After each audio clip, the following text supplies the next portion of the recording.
Hello, my name is Alex Isles and welcome to the Museum Park Orientalis over here in the Netherlands. So I've been invited over here to the Netherlands for a reenactment event with a group called Fetico, and we are currently doing a reenactment event of the late Roman period over here in the Museum Park. And this Museum Park is a fantastic site, and what I really enjoy about it is its history as well, because it started off in the early 1900s as a site for Christian pilgrims who couldn't make it to the Holy Land. So the idea was to reconstruct historical sites from the Holy Land so that Christian pilgrims could have an experience of what it would be like in the 1st century AD during the life of Jesus, and to walk around places like that. So right behind me is the stairs, and this is supposed to be Pontius Pilate's palace, where Christ was obviously then sentenced in front of a crowd and then obviously taken out to be crucified. And the interesting thing is as you look around here, it's a dramatization of what it would have actually looked like. It's not fully historically historically accurate, and that's quite an interesting thing in its own right, because when we think of historical accuracy, when we think of all of these sort of things, we are very today we now know a lot more. We've done a lot more archaeological digs, we've done a lot more research, and we know the building materials that these people used back then. So when we know the building materials, we know all of that sort of stuff, we can make far more accurate reconstructions of these amazing locations. And obviously over time as well, these buildings require funding, and it's quite expensive to keep them going. So as you look around, as I walk around, you'll see that there's damage and there's been repairs done over time as well. But this has actually, over time, obviously it was a biblical museum park where people could come and experience the Holy Land of the 1st century. And then over time it became a museum to the three monotheistic faiths, so to Christianity, Islam and Judaism. And so then when it became a museum dedicated to those three faiths, it then expanded out, and there is an Arab village, there is a Jewish village, and this section here represents early Christianity. And then from there as well, it's now developed where it's a place where people can come along and look at the various different cultures through history, again focusing on Christianity, Islam and Judaism. So that's a brilliant thing in its own right, and it's now an important heritage site in the Netherlands as well. And there's a protected building site as well, where they do add on occasion, but lots of these buildings now protected because they're historical relevance to the history of the Netherlands. And I find this a brilliant sort of thing as well, because it's made me think about my hobby, reenactment, and about how we depict things. Because as you look around here, this probably isn't what Pontius Pilate's palace would have looked like.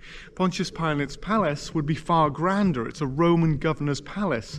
And yet here, this is as good as they could do in the 1900s to represent, so the early 1900s, to represent what Pontius Pilate's palace would have looked like. And over the last couple of days, I've been speaking with other reenactors, and within reenactment, there's a big thing about authenticity. So the question is should we try and always be as authentic as possible to the Roman period?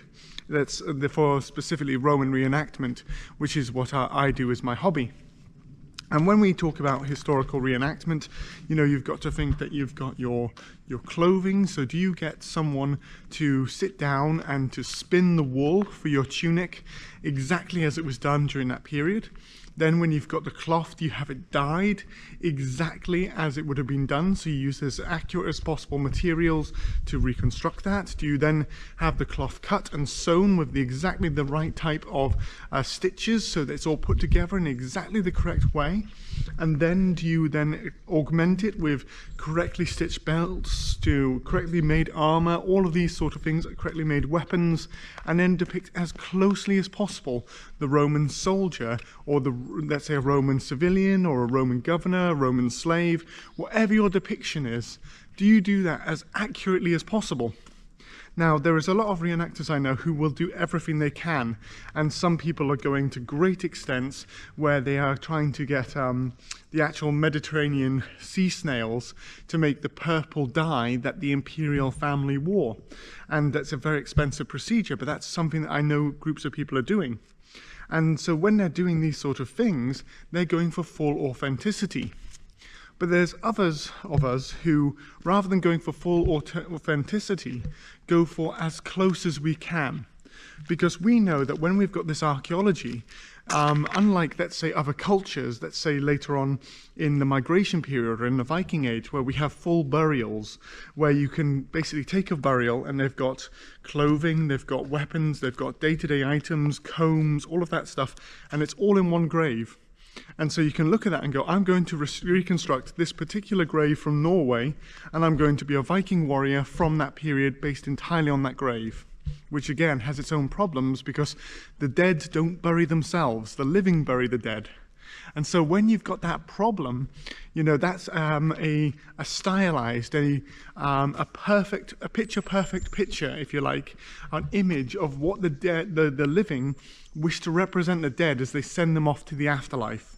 So it's not exactly as they would have looked during the daytime. It's not as if, you know, you're waking up in the morning before you've had your coffee and, you know, your hair's still a mess and all of that sort of stuff. No, when you're being put to, you know, into your long ship burial, your beard's being combed, your clothing's perfect. You know, they've done everything possible to send you off to the afterlife in a way that helps them to deal with their grief, but also fulfills the cultural, you know, expectations of that society.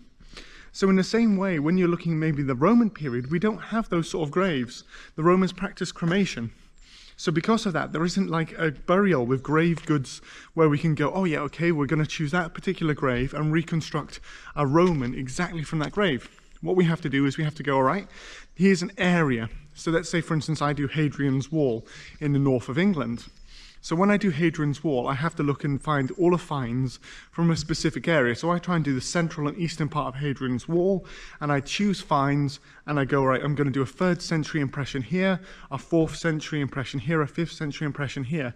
And I put together all of the particular finds that when I'm speaking to the public at these events, I can go, well, this belt here, this part was found at Vindolanda, or this tunic here, well, I have had to look at a Germanic tunic called the Fosberg tunic from Denmark, because that's as close as we can do, and it's very similar to the artwork. And so when you're putting this together, your interpretation, you know, your belt fittings could be maybe 25 to 50 years different to the tunic you're wearing, but it's as close as we can actually manage. And the other thing to take into account as well with reenactment is that we are not ethnically Romans or even ethnically, let's say, Britons or Germans or Gauls from that period, because obviously there's been a mixing of people over time. We have better diets, we have better healthcare, we have better dental care, we have, you know, all of these sort of things. Even our cleaning regimes are different. As much as we talk about the Roman bathhouse, our cleaning regimes today, where most of us will wash every day, if not every other day, depending on your circumstances, we're a lot cleaner than our ancestors, and that causes other issues for us as well.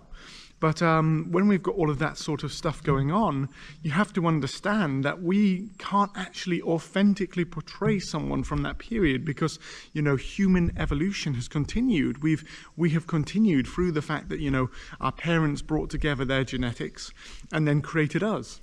And so when they did that, we are different to our ancestors 1,000, 2,000 years ago. So all of this means that when we're doing reenactment, if you're going for full authenticity, there is always going to be an issue. And especially as well, sort of bringing it back to this museum park right here, the idea was to help pilgrims initially who couldn't make it to the Holy Land understand the concept of these places, these sites, and then stand here and go, well, this is what it would have been like for Jesus to stand in front of Pontius Pilate. This is what it would have been like for Mary to walk through the streets of Jerusalem.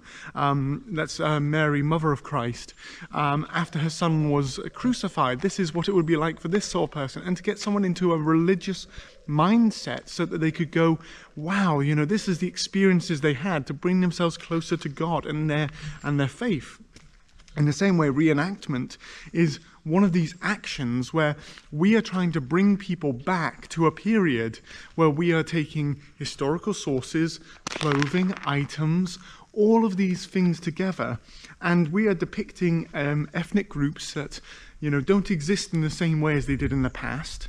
We are depicting clothing, weapons, day-to-day life, all of these things, and putting them together so that members of the public can touch something that is ethereal, that doesn't exist anymore, and we can never produce it in a way that is entirely as it was back then.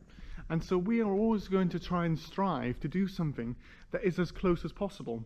And it's the same struggle you see in museums, it's the same struggle you see in historical documentaries, all of that sort of stuff. Because so often, you know, when you read a history book, it seems as if history is set in stone. And we know this about these people. But the reality of it is that we are clasping air. We're trying to grasp the air and try and go, well, this is a fact that we can hold on to. But the fact can often change depending on where you're standing. Like the trying to understand, well, oh yes, all Viking ships were like this. Well, then suddenly they discover another one, and it's actually like, well, no, they're not all like this.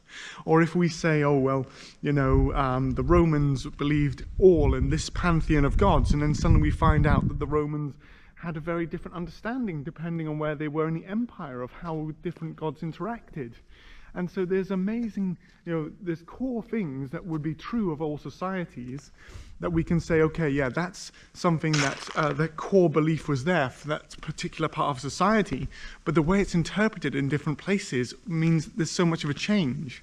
So for instance, as I depict a Roman soldier of the 3rd century AD on Hadrian's Wall, a Roman soldier in the Rhine frontier of Germany is going to look very different, and one in the Middle East is going to look very different, because our clothing, our historical finds, our ethnicity, all of these different things will be different depending on where we're standing, but we're all Roman. And if that sort of helps you to understand in a little way, just like today, if you took a snapshot, and then this particular video was filmed in 2022, and you said, all right, Europe in 2022, well, someone standing in the Netherlands and 2022 with their clothing, you know, they could be of a particular group, of a subculture within our society, depending on their music, their fashion, their personal beliefs, all of those sort of things. They'll look very different to someone maybe from the south of France or Spain, and they'll look maybe very different again to someone in Poland. And you know, all of these different things come together so that while there is a concept of Europe as a body, as a political entity, and also as individual nations and different cultures, there is also the differences between those as well. And so that's what I really love about this whole thing here, and how this museum park has got me thinking over the last couple of days, because there's so many little intricacies that when we're depicting history, when we're telling these stories, can change depending on where you're standing and how you want to interpret those facts. And how, yes, the striving for authenticity, you know, when you're looking at this, we could go, oh, we need to rebuild it depending on the archaeology we have now, the technology we have now, the building materials we have.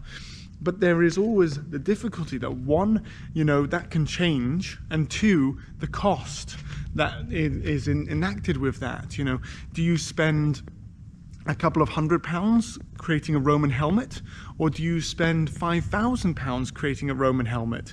It just depends on what your understanding of authenticity is and how you want to depict that history to the public. And so that's one of the things there that I hope that while you're watching these videos, I'm trying to explain history to you in a certain way, but there are so many ways of understanding something, and I may know a specific area of history, but there's so much more to understand as well. Now, I definitely feel as if this video has gone on a ramble, but I hope you've understood, and it's maybe opened up a thinking for you wherever you're sitting in the world, that maybe next time you interact with a museum or historical reenactors or a history book, that suddenly you can sit down and go, right, yeah, I've read something, I've learned something here. But how does that actually play out with, you know, with the evidence we have, what we can learn in the future, and how, you know, in some ways history is very malleable, it's not set in stone, and how we interpret it and depict it can change as well, just depending on how we learn, how we go, and what resources we have at that particular time. As always, I really hope you've enjoyed the video and you would like to like and subscribe, share the video with your friends, and if you'd like to support me, in the description below, I do also have my Patreon and Ko-fi account, but there's no pressure from me whatsoever if you don't want to do that. As always, please put questions in the comments, and I look forward to just sharing more history with you in another video in the near future. Until then, though, stay safe and well, and thank you so much for watching.